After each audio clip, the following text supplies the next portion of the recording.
Hello, Buzzkillers. It's the old professor here, getting older by the day. And what also is getting older by the day is the strange career of the right wing in American history. A lot of historians are sort of astounded that things have been drifting further and further right for almost the entirety of my lifetime. And so it's with great pleasure that we have one of the most important analysts of this development, Dr. Matthew Dallek, who's on the line from George Washington University and is the author of the brand new, very important book called Birchers, all about the John Birch Society and how their ideology and how their rhetoric has sort of taken over the Republican Party, or at least taken over the attention that the Republican Party is getting nowadays. Dr. Dallek, thanks so much for coming on the show.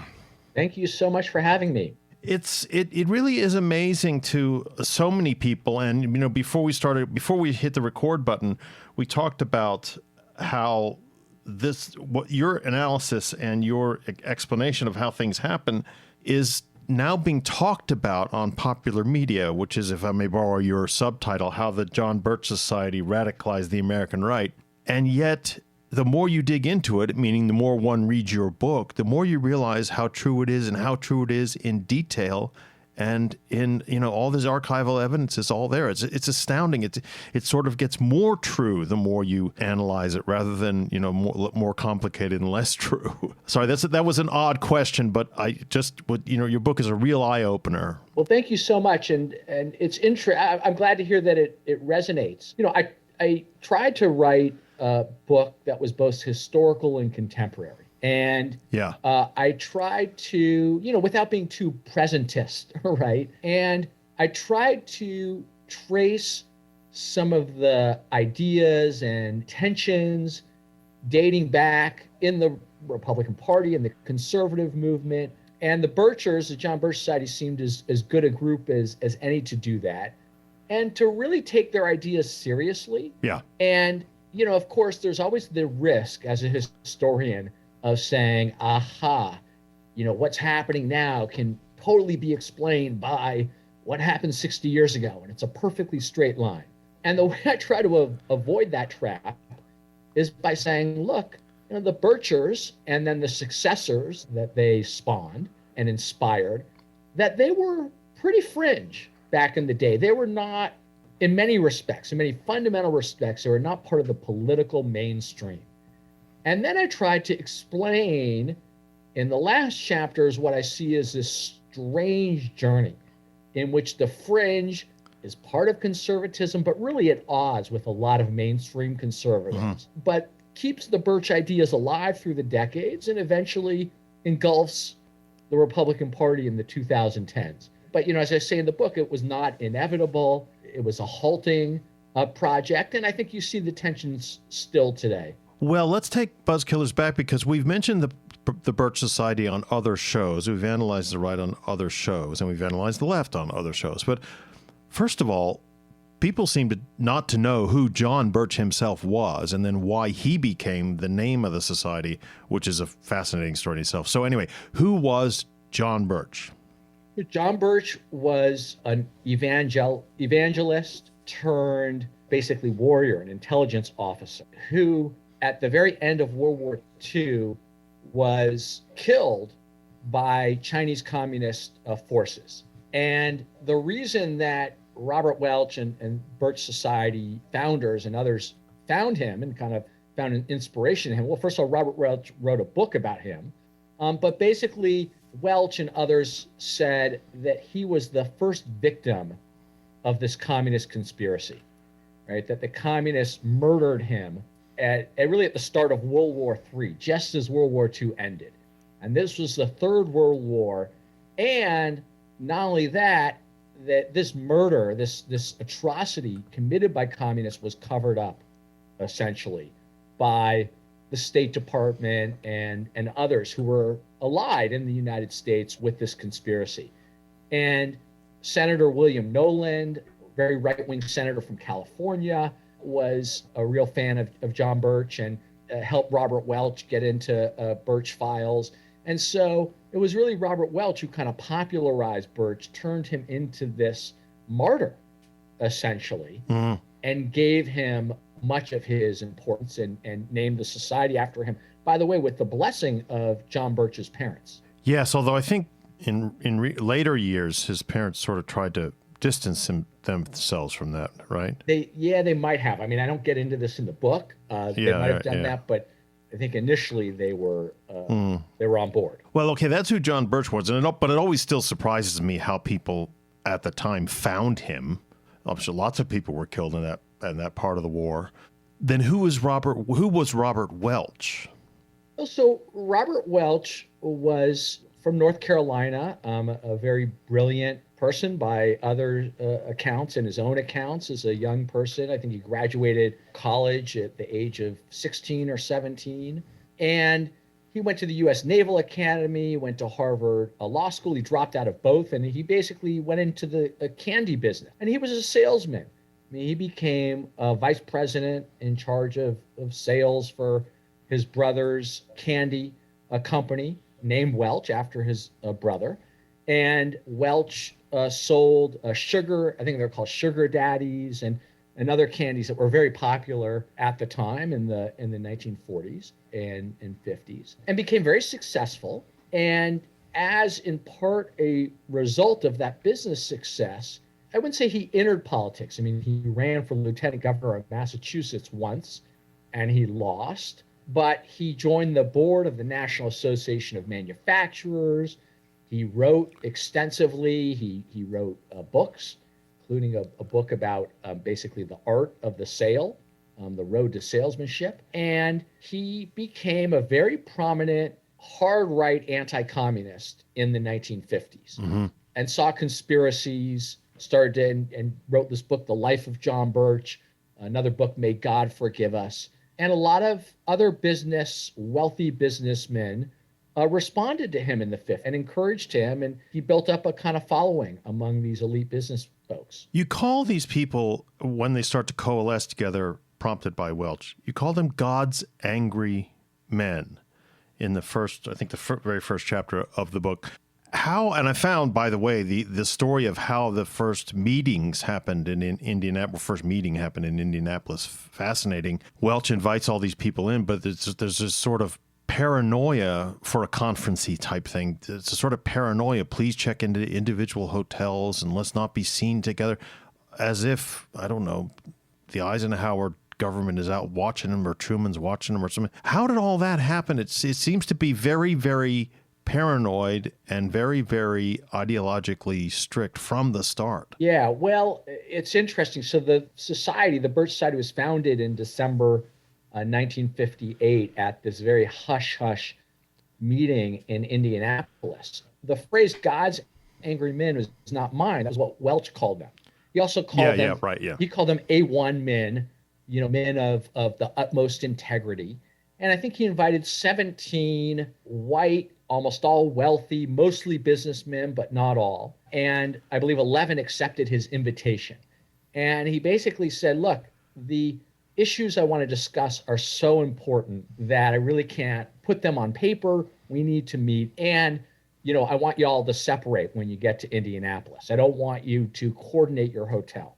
What was Welch's worries? Well, he believed and argued that Eisenhower was a dedicated agent of the communist conspiracy. And he believed that the federal government and places like the State Department were riddled with communist sympathizers or communist agents. And he believed that communists were murderous, that the United States was losing this war, and that the country had been slipping away from him and from others in all kinds of ways, domestically and internationally, for decades, really at least since the New Deal, if not back to the progressive era of Woodrow Wilson.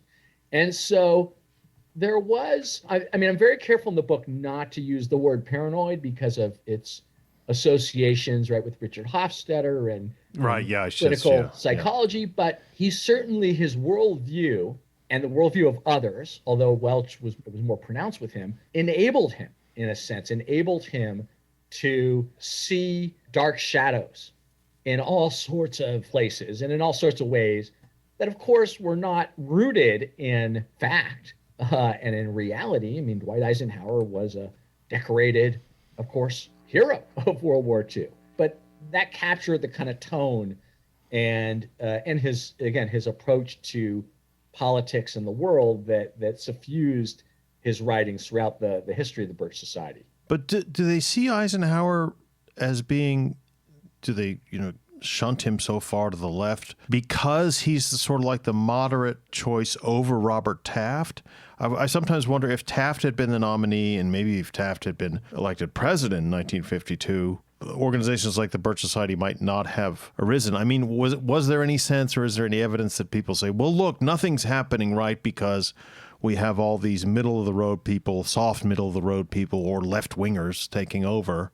We're never getting anywhere. We need to be more radical. Yes, that's an excellent point. And in fact, Robert Welch, I think in 1952, was a delegate for Robert Taft.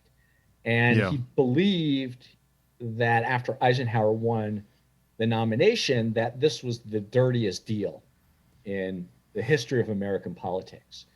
And a lot of the wealthy elites who became supporters of the Birch Society, they were kind of Taft Republicans, so to speak.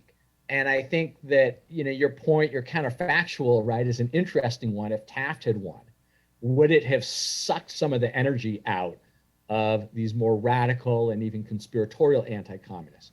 Yeah, it probably would have. But what's interesting is that, so as much as Robert Welch really loathes Eisenhower and takes a very dark view of him, not all of these founding fathers of the Birch Society were dead set against Eisenhower. So a guy named Bill Grady from Wisconsin, who's a manufacturer there, he actually had supported Eisenhower and Joe McCarthy, by the way, in the 1950s from Wisconsin. Mm-hmm. And he supported the Wisconsin Republican Party, and he funded and gave speeches for Eisenhower. And he was appointed to a board, a labor management board, in the Eisenhower administration. So a lot of these people were contradictory, right? And they were also, and one of the points I try to make, which I found very interesting about these early founders, is that a lot of them are very mainstream. Their ideas are quite fringe, but they are very wealthy. They prosper from the capitalist system. The rules and arrangements of 1950s, the American economic order, has enabled them to succeed really in the top 1%. And this guy Grady, Bill Grady, for example, he is involved with the YMCA. He's named Milwaukee Sentinels Man of the Year. These are pillars. They're in country clubs. They have ties to Ivy Leagues. There is a kind of, and it does raise this question that I argue that, look, this is a deeply American phenomenon. Mm-hmm, mm-hmm. This is it's really embedded in the economy, in the culture, this idea of the far right. So then sorry to stick with the origins so much, but it is fascinating. What comes out of Indianapolis then, the Indianapolis meeting? How does the society start to get going, and what does it do during, say, the rest of the Eisenhower administration, the early Kennedy administration? Well, Robert Welch was based in Belmont, Massachusetts, and he already had a bit of an infrastructure in place because he had a magazine going. He had a lot of connections across the country. He'd been on the lecture circuit. And so as soon as they break up from Indianapolis, Welch and his 11 other band of brothers, and again, they're all men, they sort of go back to their communities and they start to organize among their friends and acquaintances. Mm-hmm. And Welch in particular says, I'm going to go around and I'm going to do meetings of between 15 and 20 people. And I want these people to be like-minded, right? I want them to see the United States as being in the grip of this crisis and really heading down the path toward communism. If not, it's already there. And he starts to recruit people, again, like-minded people from the same class. And that's some of the early work where they get, wealthy donors like Harry Bradley in Milwaukee, other big businessmen type. They tap their contacts in the National Association of Manufacturers. And then one of the first big activities they undertake is they set up a front group to oppose Dwight Eisenhower's summit with Soviet Premier Nikita Khrushchev. And Yeah. it's through the summit that they start to kind of rally other conservatives. And to make a long story short, they start branching out and they become known, and they actually start recruiting among more middle class and upper middle class professionals. But it sort of goes in waves in terms of recruiting these elites, the wealthy, super wealthy, and then kind of they reach down to people who they don't know quite as directly, but they start to build these chapters. Are these people who think, now, you said a minute ago that all of these people have benefited tremendously from economically and their own personal fortunes and stuff from the way the American system and the American economy was set up at the time. Do they believe that they could have benefited more, and in theory, everyone could have benefited more if the government was,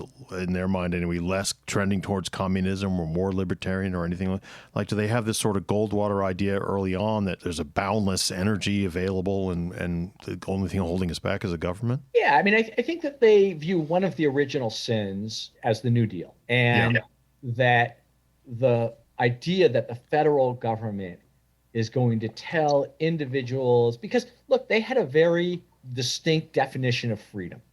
Right. Well, what does freedom mean? Freedom meant basically almost zero intervention, economic intervention and regulations from the federal government, from Washington. And they saw it as draining, and some of the mainstream conservatives believe this as well, draining individual initiative, sapping the entrepreneurial spirit. Unions were an enemy to many Birch founders in the way they were to many mainstream conservatives, but even more so to the Birch founders. And one of the early Birch films actually is basically a paean, a tribute to the Bradley Manufacturing Company. And it basically tries to show the wonders of the free market system by touring the factory floor. And to answer your question, yes, they argue that for the workers, it is much better where there are no unions, no government, regulations of the workplace, and basically employers can help make the employees happy and more productive and more prosperous. And that look at the wonders of this Bradley factory and look at, how we could get back to this kind of pre-New Deal, industrial, more unfettered capitalist era. Well, this is a good place for us to take a little sponsorship break. Speaking of capitalism, so we will let our corporate overlords insert ads in here, and we'll be back with Dr. Matthew Dallek in a moment.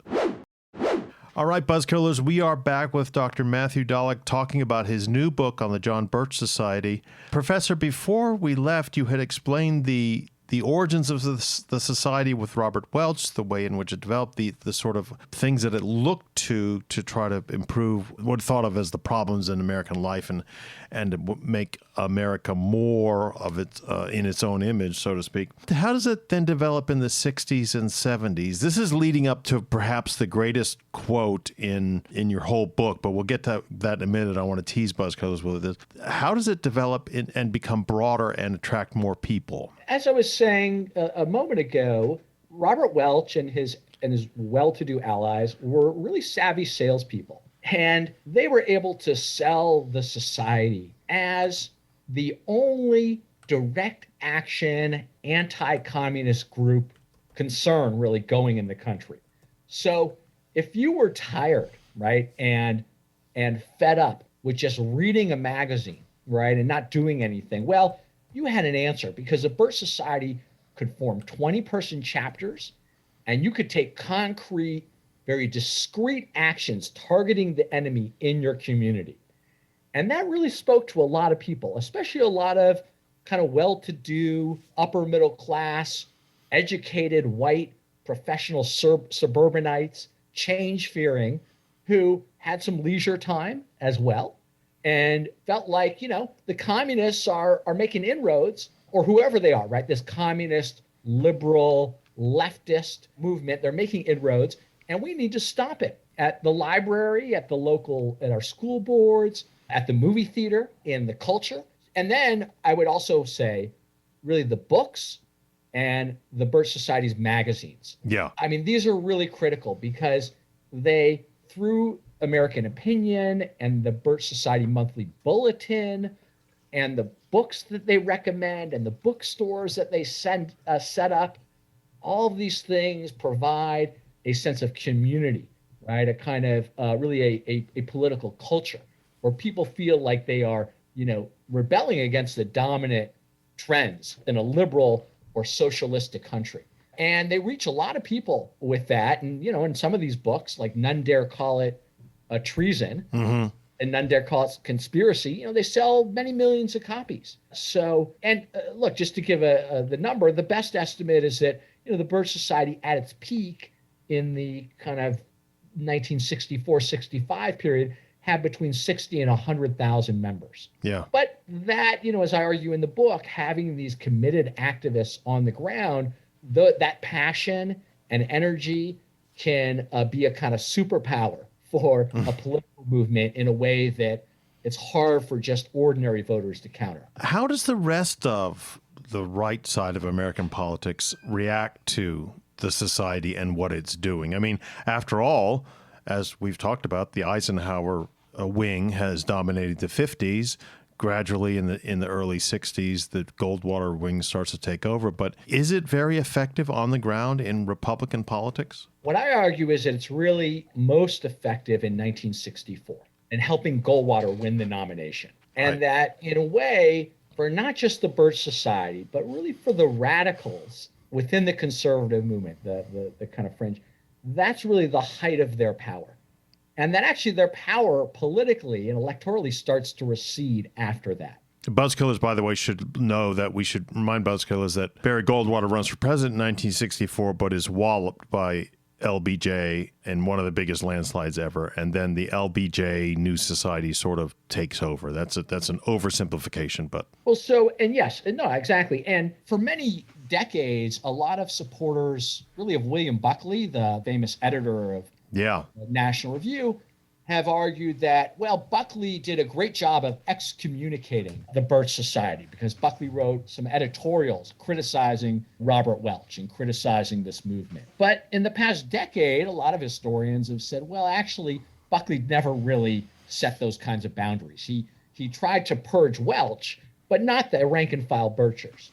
I agree with that. I mean, I don't think that, just to answer your question, I don't think the Birchers were ever fully purged per se. But, and I think this is a really important point, I argue that the mainstream conservatives, even someone like Goldwater, who certainly had a lot of Birch supporters, and the Birchers and their ilk had more tensions ultimately and more divisions than a kind of coalition or an alliance. So the Birchers were never very especially after 64, never very effective electorally, or at least within the Republican Party.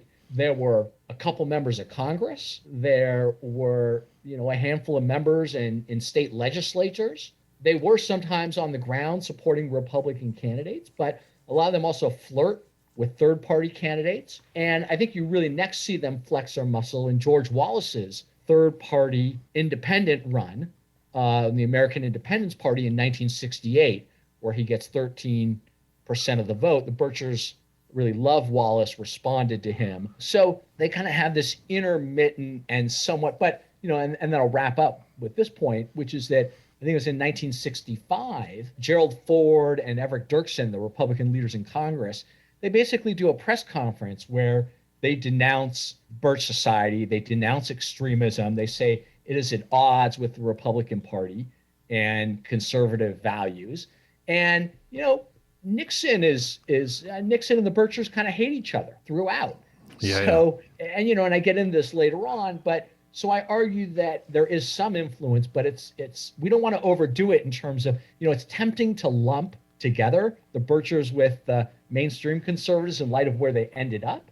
But I that's not how I see the history developing. But then what does happen between the 68 and the rise of MAGA? I mean, I don't want to steal your thunder here, but you do talk about how the society widens. It starts to include women. And I don't want to steal as I mentioned earlier, the greatest quote that's ever graced a chapter title in the study of right-wing American politics. But it doesn't, the society doesn't go away. It keeps chugging along despite being, in a way, held at bay, at least in public, by the big leaders of the Republican Party. Yeah, well, the Birchers, and I have a whole chapter that I devote to women in the Birch Society. Yep. And they were famously termed by Stanley Mosk, who's then the Attorney General of the state of California, in a report on the Birch Society, they were called little old ladies in tennis shoes. And just as an aside, Mosk, many years later, I couldn't figure out why would he call them little old ladies in tennis shoes? It's derogatory and like what, how did he get that image? Anyway, 20, 30 years later, he gave an interview with the LA Times and he says, well, I came up with that phrase, he said, because I went to some of these Birch meetings and I would see these little old ladies. I mean, they were small, they were elderly, and they would stand up at the time and they would yell and they would stand up in these meetings and their feet got tired and their feet hurt. So they wore tennis shoes. So, literally little, yeah. Yeah. So he's like, so they really were little old ladies in tennis. It was very organic, the term. But the women, I argue, were really quite effective in their communities.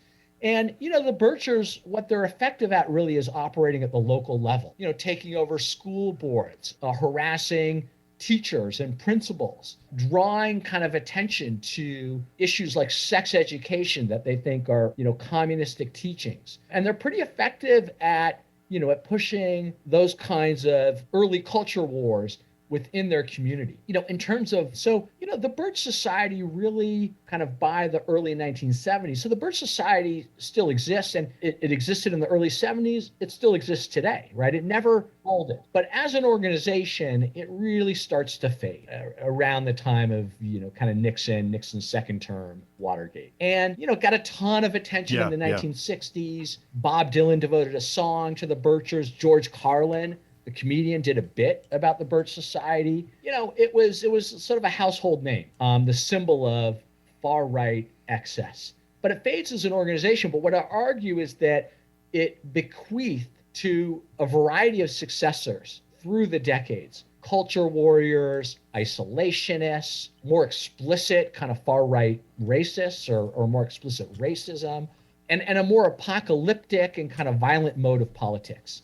And that these ideas and this political style is picked up by politically more savvy operators. So in part the religious right, but then there are other people, some of whom are well known, like Pat Buchanan in 1992, who runs on a pretty hard line, nativist and anti-immigrant, anti-interventionist America First platform that really echoes with a lot of Birch ideas. But there are also, a lot of, fringe characters as well who are kicking about, who are kind of, engaging in a politics of the street. And, the Birchers have ties to them. They sort of inspire them. And even though the society as an organization fades, its ideas become slowly more and more popular. And they find the Republican Party and Republican elites and even conservative Republicans like Ronald Reagan to be sometimes traitors, to abandon them. And they get very resentful toward a lot of these folks. And, this bitterness and the tensions build. Yeah, but what eventually happens in terms of at least the organization? Because the organization, as you quite rightly point out, sort of there are then divisions and it fades in terms of numbers of members and things like that. Now I'm holding my butt here because the butt is their actual influence in this century becomes huge. How does it, does Reagan try to play both sides, to try to please both sides, publicly say, no, I'm against the extremism, but privately say, yes, please give me your vote? And so what I argue is that at times in discrete places, conservative politicians like Reagan do deliver Birch ideas or Birch messages, right? That they ally with. So Reagan, calling for states' rights in 1980 in the campaign, or Reagan in 83 saying, well, maybe Martin Luther King was a secret communist. We'll know when the FBI files are released, which was another kind of Bircher trope, a false one. But that what I argue for the most part is that mainstream conservative politicians, and even people like George H.W. Bush, they typically appeal to the fringe at the campaign season. And right. they say we support a ban on abortion, a constitutional flag burning amendment. We're for, restoring prayer in school, right? And these are all kind of religious right and Birch friendly issues. But when they govern in a much more pragmatic way, right? Mainstream conservative, and that they realize that their electoral coalition is far bigger than just the fringe, and they really don't want to alienate, especially a lot of suburban women who maybe vote Republican for other reasons, non-Birchite reasons. But when listeners are listening to this part of the show and you're talking about school boards, you're talking about influencing things at the local level, I'm sure they're thinking in their heads, well, wait a minute, all of this is happening right now. This has the John Birch Society, the John Birch ideologies just merged into the MAGA movement? Because when you're reading the book, you realize it's almost so many things that the Birch Society pushed, especially in their chapters, are exactly what's happening on the ground now. So what I try to do in the book is to trace that evolution, right? Sort of trace the tensions within the Republican Party and say, look, the Birch ideas were still mostly fringe throughout the 1970s to the, say, 2008. They never disappear. But people like Ron Paul, for example, who has all sorts of ties to the Birch Society. Just a little aside, I mean, Ron Paul, his chief of staff, was a former Bircher for some time. But when a loyal constituent died, the Birch bequeathed a property, half of which went to Ron Paul, half of which went to the Birch Society. So Ron Paul became, I think, a co-owner with the Birch side of this property. So, and the worldview. So, you see it kind of expressed, but, Ron Paul is a pretty fringy figure, right? Although they do start to popularize, right? They start to, and what I argue is that they are kept alive in the 1980s and 90s, that you see isolationist ideas kind of make a comeback post-Cold War. The conspiracy theories of the Birchers get a new life, a second wind, in opposition to Bill Clinton. George H.W. Bush really antagonizes a lot of kind of Pat Buchanan types when he calls for a new world order. And they pick up, these more radical actors pick up on Birch ideas, and they carry them through the decades. And it's really, I say, the most consequential chapter is the George W. Bush administration. Yeah. And in short, I argue, the failure of mainstream conservative governance gives the far right an opening. A far right which had been in part of this coalition, on and off in the conservative movement, but it's really that the bailouts of the banks, the Great Recession, the sense that these wars in Iraq and Afghanistan are failed and spinning out of control. It allows the Tea Party, or what would become the Tea Party, really to get, I'm oversimplifying a much more complicated story, but allows the Tea Party to pick up on those Birch ideas and really to operate in a much more politically, electorally savvy way, because they view the Republican Party, not a third party, but the Republican Party, as the entity that they're really got to go for and kind of take over. And that project, I think you see it bearing fruit around 2008, 2010, and on. And even Romney's campaign in 2012, Romney's sort of a establishment figure, but he really is making, he says he's for the Tea Party, right? He changes a lot of his positions in the same way that John McCain picked Sarah Palin, because they recognize where the energy really was within the conservative movement by that point. But the other thing is buzzkillers will think, well, the Birch Society message has in many ways won. We only have to look at the stranglehold it had on the speakership contest recently with Kevin McCarthy. But in Congress now you have, and I'm just counting off the top of my head, you have Rand Paul, the son of Ron Paul. Ron Paul was a congressman from Texas, and Rand Paul's now the congressman from Kentucky, who's way out there. Matt Gaetz, Marjorie Taylor Greene, Lauren Boebert. You even had Michelle Bachmann, things like that. These, they have tremendous influence. Whereas on the other side, on the Democratic side, the squad all four of them doesn't ever get anything done. They don't have the hefty weight and influence in the Democratic Party the way the right-wing fringe does in the Republican Party. Well, I would just say, amen to what you're saying. Right? Oh, well, okay, sorry, I didn't mean to steal your thunder No. again. I think you put it very well. And I think you captured really a lot of the heart of the book, the story that I'm trying to tell. So you mentioned Michelle Bachmann, Rand Paul. We could talk about Alex Jones.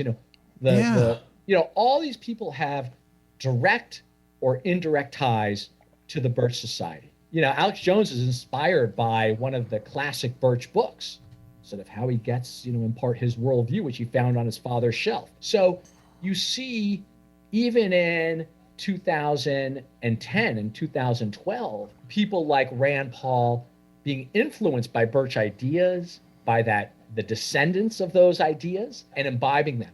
In terms of your question about, how much power does MAGA / the Tea Party / the Birchers have today?